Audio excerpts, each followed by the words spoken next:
Hi అండి. ఇవాళ అరటికాయ బజ్జీ చేసుకుందాం. ఫస్ట్ దానికి 2 అరటికాయలు తీసుకొని, దానికి తలా, తోక ఈ విధంగా కట్ చేసేసుకొని, ఒక పక్కన స్కిన్ అనేది రిమూవ్ చేసేసుకోవాలండి పల్చగా. ఈ విధంగా రిమూవ్ చేసేసుకొని, మన దగ్గర స్లైసర్ ఉంటే ఆ స్లైసర్‌తో నేను చూపించిన విధంగా కట్ చేసుకోండి. కానీ ఎంత పల్చగా వస్తే అంత బావుంటుంది బజ్జీ అనేది. ఈ విధంగా చేసుకోవాలి. చూపిస్తాను చూడండి అది ఎంత పల్చగా వచ్చిందో. ఈ మాత్రం పల్చగా రావాలండి. మీకు దీంతో కుదరలేదు అనుకుంటే మీరు చాకుతో కూడా చేసుకోవచ్చు. కానీ దేంతో కట్ చేసినా అది ఎంత పలచగా ఉంటే మనకు అంత బాగుంటుంది. మందంగా ఉంటే తినేటప్పుడు బాగోదన్నమాట. లోపల ఉడకనట్టుగా ఉంటుంది. ఈ విధంగా మనకి ఎన్ని కావాలనుకుంటే అన్ని పలచగా కట్ చేసుకొని పెట్టుకోవాలి. అరటికాయ బజ్జీ అయితే మనకి ఇక్కడ రౌండ్గా వేస్తారు, కానీ ఇది ఒరిజినల్ రెసిపీ అయితే అసలు ఇట్లాగా బారుగా కట్ చేసే వేస్తారండి. మెడ్రాస్లో చాలా ఫేమస్ అనమాట. మనకి ఇక్కడ మిర్చి బజ్జీ ఎంత ఫేమస్సో అక్కడ అరటికాయ బజ్జీ అనేది అంత ఫేమస్. మనం బీచ్కి వెళ్ళిన, రోడ్ సైడ్ హోటల్స్లో చూసినా, ఎక్కడ చూసినా వాళ్ళకి అరటికాయ బజ్జీ చాలా ఎక్కువగా ఉంటుంది. అక్కడ వాళ్ళు బాగా ఇష్టపడి ఇది తింటారు. మనకు ఎన్ని కావాలో అన్ని కట్ చేసుకొని ఈ విధంగా పక్కన పెట్టేసుకోవాలి. ఇప్పుడు ఒక బౌల్ తీసుకొని 100 గ్రాముల శనగపిండి, 100 గ్రాముల మైదా, అంటే 1 కప్పు చొప్పున తీసుకోండి. అరకప్పు బియ్యపిండి తీసుకోవాలి. రుచికి సరిపడా ఉప్పు వేసుకోవాలి.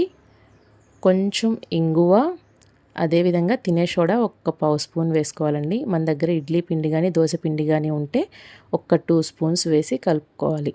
ఇందులోనే కొంచెం కలర్ కోసం ఫుడ్ కలర్ యాడ్ చేస్తున్నానండి. అంటే నేను ఒరిజినల్ రెసిపీ చూపిస్తున్నాను కాబట్టి కొంచెం ఫుడ్ కలర్ యాడ్ చేశాను. అందులో కొంచెం వాటర్ వేసుకొని కలుపుకోవాలి. వాటర్ తక్కువైనా పర్వాలేదు కానీ ఎక్కువ కాకుండా చూసుకోండి. కావాలంటే మళ్ళీ కలుపుకోవచ్చు. వాటర్ ఎక్కువైతే గనక బజ్జీలు అనేవి ఆయిల్ ఎక్కువగా పీల్చేస్తాయి. ప్లస్ అరటికాయకి కోటింగ్ పల్చగా పడుతుందన్నమాట. సో చూసి కలుపుకోండి. ఈ విధంగా కలిపేసుకొని ఒక్కసారి మనం అందులో వేసుకొని చూసుకుంటే అర్థమైపోతుంది అరటికాయ అనేది దానికి పిండి ఎలా పడుతుంది అనేది చూసుకొని మీరు దాన్ని బట్టి వాటర్ అనేది అడ్జస్ట్ చేసుకోండి. చెప్పాను కదండి, పల్చగా కాకుండా మాత్రం చూసుకోండి. ఆయిల్ ఎక్కువ పీల్చేస్తుంది, ప్లస్ కోటింగ్ అనేది పల్చగా పడుతుంది. ఈ విధంగా అన్నీ ఆయిల్లో వేసుకొని 2 పక్కల ఎర్రగా కాల్చుకోవాలండి. ప్లీజ్ అండి, నా వీడియోస్ కనుక నచ్చితే లైక్ చేస్తూ ఉండండి, షేర్ చేస్తూ ఉండండి, నా ఛానల్ని సబ్స్క్రైబ్ చేసుకోండి. మీకు ఇంకేమైనా కొత్త రెసిపీస్ కావాలి అనుకుంటే నాకు కామెంట్ బాక్స్లో మెసేజ్ చేయండి. చూసారు కదా, ఈ విధంగా ఎర్రగా 2 పక్కల గోల్డెన్ బ్రౌన్ వచ్చే వరకు వేయించుకొని పక్కన పెట్టుకోవాలి. అదేవిధంగా మనకి ఎన్ని కావాలనుకుంటే అన్ని వేయించుకుంటే సరిపోతుందండి.